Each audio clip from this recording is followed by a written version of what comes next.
2,500까지도 갈 수 있다라는 관점에서는 동의를 하는데 거기에는 이제 전제 조건이 붙어야 되겠죠. 그런데 거기에서 에너지 부분을 추가적으로 강하게 제재하기는 좀 어려울 것 같아요. 많이 보시는 분들은 정말 뭐 8조 이상도 보시는 분들도 있긴 하더라고요. 그래서 결론적으로는 네네. 삼성전자는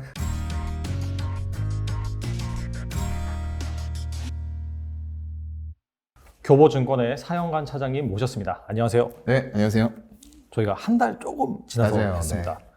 차장님 나오실 때가 딱 생각이 나는데 네. 완전 그때가 좀 변곡점이었던 것 같아요. 약간 그랬죠. 그때 차장님께서 2610을 사수하면 네. 그때부터는 좀 달라질 수 있다. 예. 사수하는 것이 중요하다. 이렇게 말씀해 주셨는데 맞아요. 그때 딱 정말 그 수준을 사수를 하고 네. 약간 좀 안정이 되는 그런 분위기인 것 같아요. 예, 약간 그랬던 것 같아요. 네, 일단은 시간이 진짜 빨리 가네요. 예, 벌써 한 달이 이렇게 지났을 줄이야. 정말 정신없이 돌아가는 것 같습니다, 여러분. 지금 그때 제가 이제 말씀을 드렸을 때가 네네. 그 1월 마지막 주였던 것 같아요. 네네네. 그때가 이제 주봉상으로 굉장히 좀 큰 파동들이 꺾이는 파동들이 나와서 네. 이럴 때에는 정말로 이제 기업의 어떤 실적이나 숫자, 모멘텀 이런 것들보다도 기술적인 관점들이 좀 지배를 한다라고 말씀을 드렸던 것 같아요. 맞습니다. 거기다 이제 매크로적인 부분에서 어떤 미국의 긴축 이런 부분들까지 있었던 상태에서 정말로 안 좋은 이제 그런 변곡점의 시기였는데 제가 그 당시에 이제 말씀드렸던 숫자는 단순히 숫자를 말씀을 드렸던 건 아니었고요. 네네. 이제 주봉상으로 제가 차트를 보여드리면서 말씀을 좀 드렸던 것 같아요.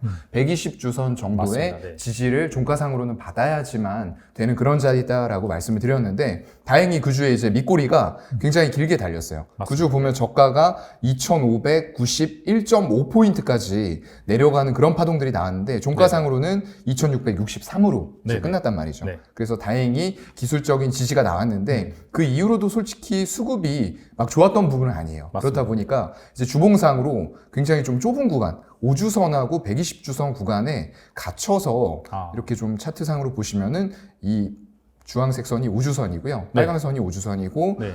이게 회색 선이 120주선인데 네네. 올라가지도 못하고 그리고 내려오면서 다시 한번 120주선을 테스트하는 그런 구간들이 있었어요. 네. 근데 이번 주에는 네네. 조금 이제 다른 파동들이 나오고 있습니다. 네네. 네, 5주선을 돌파를 하는 강한 장대 양봉이 주봉상으로 나왔고요. 일단 내일 하루가 네. 더 남아있긴 합니다. 네네. 주봉상으로 정말로 5주선까지 돌파하는 흐름들이 나온다고 하면은 굉장히 좋은 그림이 나올 수도 있을 것 같아요. 네. 그 배경에는 이제 지정학적인 리스크가 발발했음에도 불구하고 오히려 그 리스크가 어떤 미국에서 금리 인상이라던가 그리고 양적 긴축 네. 이런 것들을 강하고 빠르게 할 거다라는 부분들이 조금 완화됐다는 부분들이에요. 그러면서 3월 달에는 0.25% 정도만 금리 인상을 하겠다. 그걸 지지하겠다라고 파월 의장도 얘기를 했던 부분이고요. 네네. 그런 부분들이 지정학적인 리스크보다 더 크게 작용을 하면서 시장은 일단은 좀 안도 랠리를 펼치는 듯한 모습들이 나오고 있는 것 같아요.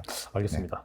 근데 그 일각에서는 좀 네. 약간 부정적으로 보시는 그 경제학자 분들께서는 네. 2,500까지 또 열어놔야 된다. 네. 그런 말씀을 좀 하시는 분들이 계시거든요. 예. 이거에 대해서 어떻게 생각하세요? 네, 충분히 가능성은 있다라고 보는데 네네. 이제 그 부분들은 어떤 매크로적인 부분보다는 오히려 지정학적인 리스크가 완전히 해소가 된 건 아니잖아요. 그렇죠. 네, 네네. 그런 부분들이 한 번 더 부각이 되면서 장중에 주봉상으로 네네. 조금 큰 파동이 나온다고 하면은 이제 주봉상으로 봤을 때에는 네. 더 이상 자리가 없어요. 아. 지금은 제가 그때 말씀드렸던 그 120주선이죠. 네네. 거기가 상당히 지금 그때보다는 조금은 올라와 있어요. 많이 올라온 건 아닌데 네. 한 2,650 정도 되거든요. 네네. 거기가 만약에 뚫린다고 하면 이제 월봉으로 가야 될 것 같아요. 그런데 월봉으로 갔을 때에는 네. 이게 2,500까지도 열려버리는 그런 상황이 나타날 수도 있거든요. 네네. 그래서 지금 어떤 매크로적인 부분에서는 미국은 슬로우하게 올려나갈 거다라는 신호를 이미 줬어요. 그래서 이렇게 올릴 테니까 다시 한번 성장주에 투자하면 돼 라는 시그널들이 나오니까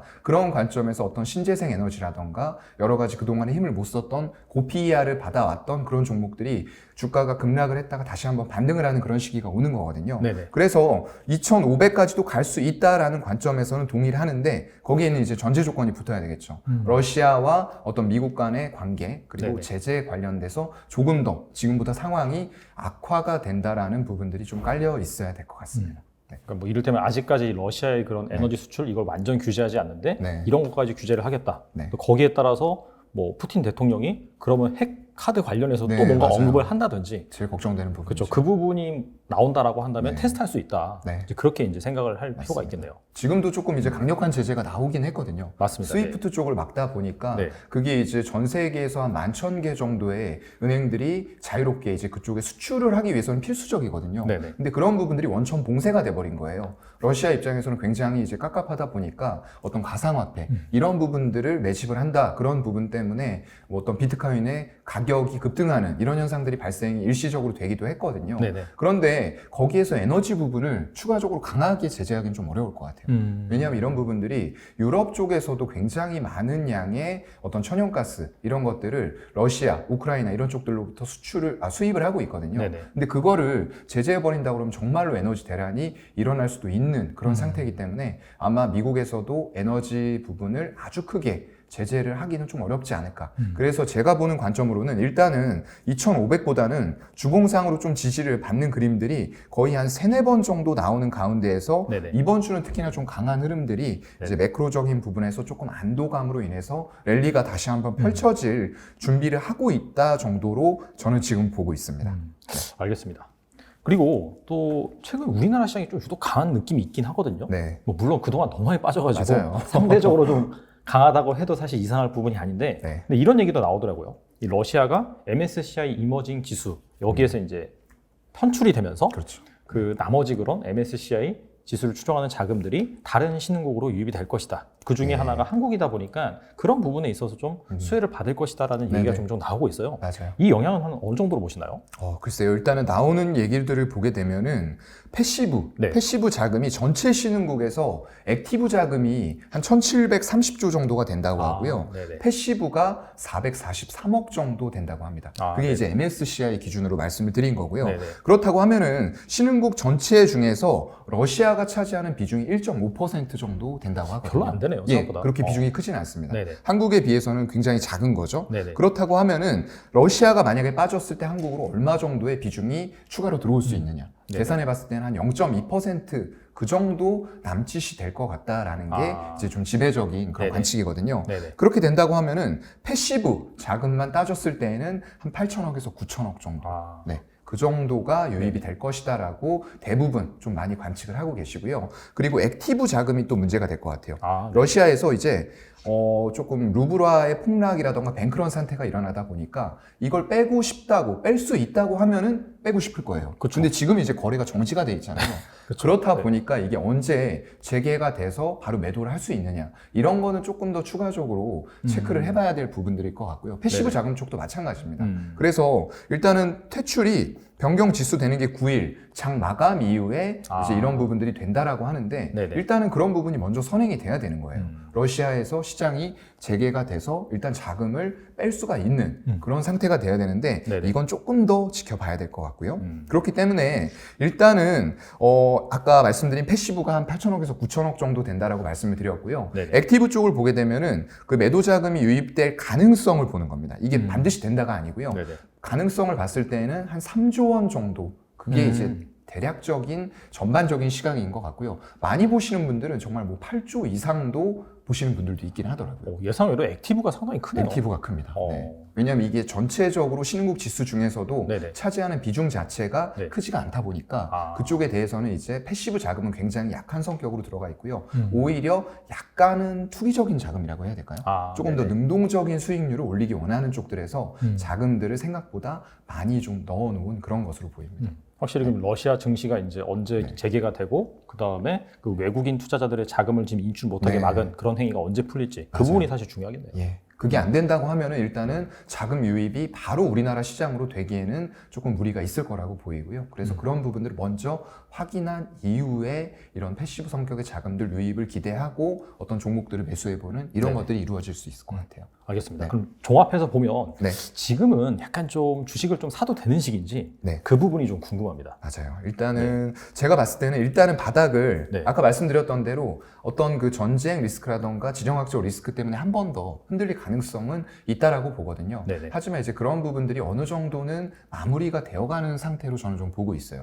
그러면서 매크로적인 부분까지도 신호를 주고 있는 상태이기 때문에 지금 상태에서는 전체 시장을 산다는 거는 조금 말이 안 될 것 같고요. 네네. 종목별로 나무, 숲보다는 나무별로 조금 살 수 있는 종목들은 충분히 있을 거라고 저는 보고 있습니다. 알겠습니다. 그 종목에 대한 얘기는 뒤에서 네. 좀 구체적으로 다뤄보기도 하고요. 그리고 지난번에 그 삼성전자 아직은 그 매수할 때가 아니다. 네. 그래서 신호를 확인을 하고 네, 좀 매수를 맞아요. 해야 된다라고 말씀하셨습니다. 예. 실제 한 그때 제 기억으로는 삼성전자가 한 7만 원대 중반 후반 그 정도였다가 네. 최근에 거의 한 7만 원 거의 초반까지 내려왔다가 맞아요. 아직도 약간 좀 초반이에요. 그때 네. 이제 말씀하신 그런 시점에 비교해서는 좀 빠진 그런 상황입니다. 네네. 그래서 가격적인 조정이 지금 어느 정도 일어났단 말이에요. 그렇죠. 그래서 지금 상황에서는 어떠신지 좀 궁금합니다. 글쎄요. 지금 정도면은 일단 네네. 제가 그때도 말씀드렸던 게 한 네. 7만 원 정도 말씀을 드렸던 것 같아요. 네네. 그래서 그 정도까지는 이제 어느 정도 근접을 했을 때는 분할 매수 관점으로는 접근이 가능할 것 같다라고 말씀을 드렸는데 네네. 이제 그렇게 말씀드린 이유는 이게 어떤 자금들의 유동성 자체가 예전에 비해서는 많이 축소가 돼 있는 상태다 보니까 네네. 전기전자 쪽이 외국인들이 꾸준하게 매수할 수 있는 업종은 맞음에도 불구하고 그런 자금들이 지속적으로 이쪽으로만 들어올 수가 있겠느냐라는 부분에 대해서 이제 퀘스천 마크가 달리다 보니까 그런 말씀을 드렸던 거거든요. 네네. 아니나 다를까 조금 이제 수급들이 계속적으로 이어지는 모습들은 나오지가 않았어요. 아. 삼성전자를 이제 보시게 되면은 네네. 한 1월 중순 정도부터 네네. 보게 되면은 이때 네. 그 당시에 외국인들의 매도세가 워낙에 네. 세게 그동안에 이제 사다가 네. 1월 18일부터 그때 매도를 한다고 제가 말씀 한번 드렸던 것 같아요. 맞습니다. 그랬는데 이게 계속적으로 매도세가 나오면서 이제 한 7만 1,000원대 뭐 이런 때까지 가는 와중에서 기관과 외국인들이 같이 매도하는 이런 형태들이 나와버렸다는 거죠. 네네. 그러니까 꾸준하게 사지를 못한다는 거죠. 그런 이후에 이제 7만 1,000원대 바닥을 좀 다지고 난 이후에는 다시 한번 2월 4일부터는 조금 사는 듯 싶었고 기관 쪽에서도 일단 매도하던 양들은 조금 줄어들면서 오히려 매수가 네네. 들어오기 시작을 하는데 이런 것들이 지속적이진 못해요. 사실 연기금이나 사모펀드 쪽 보더라도 네네. 매도세가 조금 더 많은 편이고요. 오히려 이거- 이제 투신 쪽은 조금 들어왔던 음. 그런 부분인데 음. 이게 외국인들도 다시 한번 사는 듯 하지만 2월 23일부터는 또 매도를 하고 있단 말이죠. 예, 이런 식으로. 그래서 이 수급의 연속성이 아직까지도 없을 수밖에 없는 그런 시장 환경인 것 같고요. 특히나 대형주에 대해서는 네네. 조금 지정학적인 리스크 이런 부분들이 좀 크게 네네. 작용을 하다 보니까 네. 큰 자금들을 이런 쪽들로 밀어 넣기가 아. 조금은 아직도 외국인들 입장에서는 부담스럽지 않나라는 생각이 좀 들고요. 네네. 외국인들은 아직도 이제 3월 동시 네네. 만기 때까지는 네네. 포지션을 하향 쪽으로 좀 잡고 있어요. 아. 예, 그렇다 보니까 적극적으로 매수가 들어오는 모습들은 아직까지는 관측이 되지는 않지만 일단 기술적인 관점에서는 계속적으로 지지가 코스피도 그렇고 코스닥도 그렇고 지지를 받는 구간은 확인을 3번, 4번 주봉상으로 했다. 네네. 그 정도로 좀 말씀을 드릴 수가 있을 것 같고요. 그래서 결론적으로는 네네. 삼성전자는 한 7만 원 부근 7만 원 초반부터는 분할 매수로 접근은 분명히 가능하다라고 보고 있습니다. 네. 알겠습니다. 네. 근데 이제 펀드멘탈 관점 그런 이슈에서 네. 또 우리나라가 워낙 좀 대외 변수의 영향을 많이 받다 보니까 우크라이나 러시아 전쟁 때문에 이 반도체 핵심 소재 공급 이슈 이게 또 막 불확실성이 그렇죠. 커지고 있다 그런 네. 얘기가 나오더라고요. 그래서 약간 좀 물론 이제 기술적인 관점에서는 바닥을 몇 번 확인을 했지만 네. 좀 부담스러운 상황인 것 같아요. 맞아요. 네, 그래서 일단은 약간 그럼에도 불구하고 괜찮을까요? 이게 수급이 일단은 지금 제가 보는 거는 기술적인 관점하고 수급을 좀 더 주로 보고 있거든요. 네네네. 근데 아까 말씀드렸던 대로 외국인들도 약간은 이제 지속적으로 순매수를 대체적으로 해나가는 모습들은 없어요. 아, 조금 샀다가 네네. 단기 차익 실현하고 또 네네. 다른 쪽으로 갔다가 네네. 와서 또 사고 음. 이런 모습들을 삼성전자에서도 보여주고 있기 때문에 네네. 일단 최근에 가장 문제가 되고 있는 거는 이제 반도체의 어떤 중요 소재들의 수급 그쵸. 이런 부분이 좀 문제가 되고 있는 것 같거든요. 네네. 이게 이제 FDPR이라고 해서 해외 직접 제품 규제 부분에 대한 제재들이 들어가면서 네네. 탈러시아 움직임들이 아. 전반적으로 이제 글로벌 동조화가 되고 있는 그런 상황인 것 같아요. 네네. 거기다 이제 기업들도 동참을 하면서 애플 같은 것도 러시아 내에서 모든 제품 판매를 전면 중단하는 그런 부분들을 보여줬고요. 네. 메타 플랫폼스도 유럽 연합 전역에서 일단 러시아 투데이라던가 스푸트니크 페이스북의 계정을 차단하는 이런 움직임들을 또 보여주고 있습니다. 아, 네네. 그리고 또 영상 관련된 월트 디즈니나 소니 네네. 픽처스도 네네. 그쪽에서 러시아 영화의 개봉 중단을 하는 부분들로 동참을 점점 더 해나가는 기업들이 많아지고 있는 그런 네네. 상태거든요. 네. 그런 상태에서 지금 삼성전자도 좀 고민을 하고 있는 것 같아요. 이런 글로벌적인 분위기가 그렇게 흘러가다 보니까 네네. 상당히 좀 고민을 하고 있는 부분일 것 같고요. 하지만 이제 아까 말씀드렸던 대로 어떤 전쟁이라던가 침공 양상은 조금 저는 저는 이제 마무리가 아. 되어가는 그런 네네. 단계로 네네. 보고 있거든요. 네. 아까 말씀드렸던 대로 이제 에너지 부분에서 강도 높은 제재도 일어나기는 좀 쉽지 않은 그런 상황이라고 보고 있기 때문에 이런 정도의 수순에서 마무리가 된다라고 하면은 이게 이제 장기화가 됐을 때가 조금 문제가 될 것 같아요. 네네. 특히나 이제 뭐 네온 같은 경우에는 네. 반도체 제조하는데 필수적으로 필요한 휘소 가스거든요. 이게 어떤 그 중국과 미국의 미중 무역 분쟁을 좀 생각해 보시면 될 것 같아요. 휘토류 가지고 한창 싸우면서 휘토류 관련된 종목들 크게 아주 막 밀접하게 관련이 돼 있지 않음에도 불구하고 테마성으로 그런 종목들이 막 움직였단 말이에요. 엄청 올랐죠. 맞아요. 네. 그런 급등락을 보이는 네. 종목들이 있었는데 이제 뭐 삼성전자 같은 경우에는 그런 테마성 종목은 아님에도 불구하고 결국에는 반도체라는 큰 업을 기본 틀로 가져가고 있는 기업이기 때문에 그런 부분의 이슈를 살짝 받을 수는 있지만 제가 볼 때는 어떤 아까 말씀드렸던 관점으로 보면은 중장기적으로는 크게 반도체 딴에는 영향이 없을 거라고. 아. 왜냐하면 단기적으로 네네. 우리가 이제 일본과의 경험도 있기 때문에 맞아요, 어떤 맞아요. 소재의 국산화 이런 네네. 부분들을 정부 주도하에서 민관 협동해서 추진을 해왔던 부분들 그리고 조금 이제 부족할 것 같은 재고에 대해서는 한 3개월치 정도는 미리 확보하자 이런 네네. 관점으로 단기 재고를 미리 확보해 놓은 부분들도 상당 부분 좀 기간을 버틸 수 있는 그런 힘이 되고 있는 것 같고요. 그 정도 기간의 재고라고 하면은 네네. 아마 러시아와 우크라이나 침공 사태 이런 정도는 조금 마무리가 돼가는 수순으로 가지 않을까 저는 그렇게 좀 보고 있습니다. 네. 저도 딱 이거 보니까 네. 딱 생각이 든 게 2019년에 네. 일본의 그런 핵심, 네. 저 공정 그런 소재 3대 그 뭐 시가격이라든지 뭐 등등 있었잖아요. 맞아요. 그거 생각나더라고요, 네. 확실히. 근데 확실히 그런 걸 겪으면서 그런 부분에 대한 준비를 네. 해놨기 때문에 단 전제는 있는 거죠. 이게 장기화되지 않는다라고 맞아요. 한다면 큰 영향은 없을 것이다. 그렇죠. 그렇게 요즘에는 이제 그런 지켜볼 수 국가의 있겠네요. 어떤 자산들을 네. 약간 무기화하는 그런 네네. 현상들이 전 세계적인 경향으로 일어나기 때문에 이런 부분에 대해서 기업들도 어느 정도는 대비를 좀 하고 있는 그런 상황인 것 같아요. 알겠습니다. 네.